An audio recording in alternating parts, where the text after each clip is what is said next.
program. But Helen told me that they were going to allow people to speak if they wanted to share something, so I wrote something down, so I hope it's okay. It's not. Most of you know who I am, but if you don't, my name's Pam, and my boyfriend worked at the Karaoke Cafe in Seymour.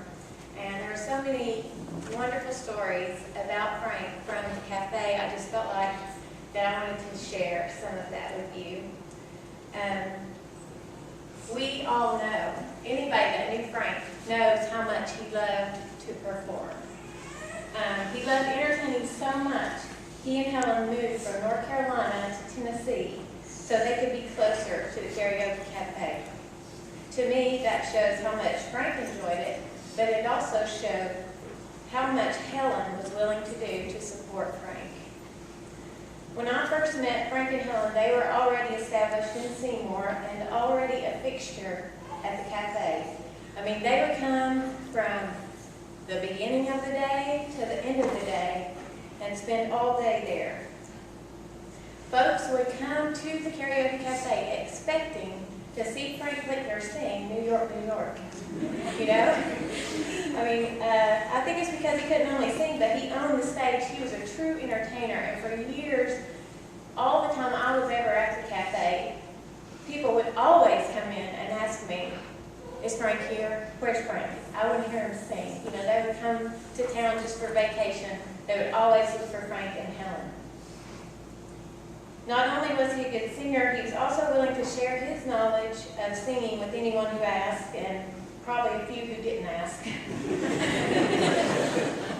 One example I can remember several years ago, and I don't know if you know John Fee from several years ago, but I can remember so well Frank giving John advice about moving around more on stage and being more animated, because at the time John would go up and he could sing fabulously, but he was just stand there and sing. So Frank would encourage John.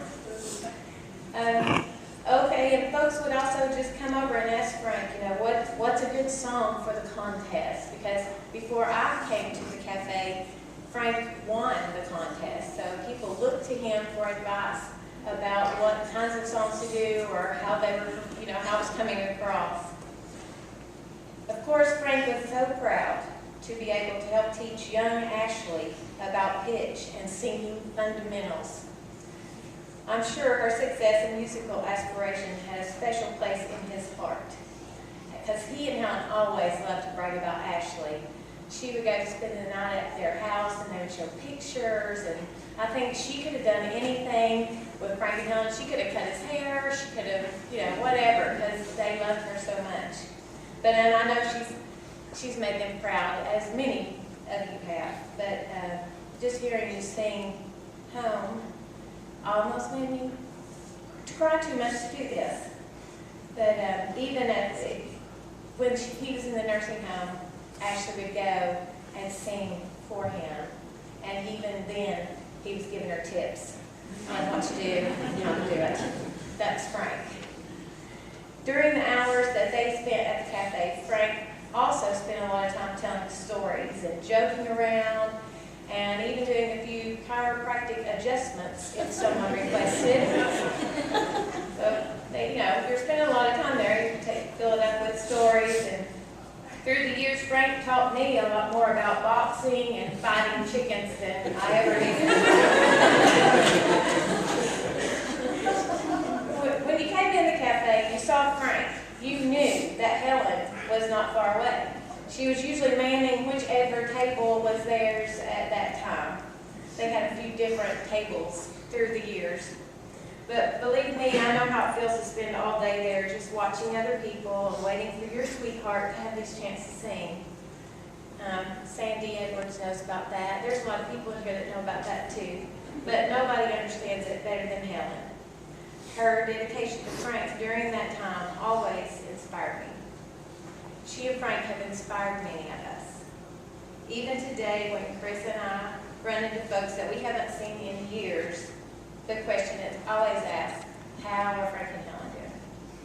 How are they? Helen's dedication to caring for Frank increased over the last few years as his health got worse. I just want you all to know that even even as the end drew nearer, Frank remained an entertainer. There were times when he couldn't speak a whole sentence. He'd start with a word or two, and then he would just go into a song. And sometimes you couldn't understand what he was doing, but you could hear that he was singing. Helen told us that one day after he hadn't spoken clearly for some time, Frank all of a sudden woke up and said in a clear voice, "Okay, Chris, down 3. So he was still performing. In his mind, he was headed to the stage, making sure Chris knew how the music needed to be for that song. Chris, when he heard that, Chris said, "Well, he must have been singing My Way." That was the song he sang, "Down 3." So I'm sure he's still performing today in heaven. And like most of you, I feel blessed to have heard him sing and become his friend. I'll leave you with the words he said after almost every performance. I love you guys.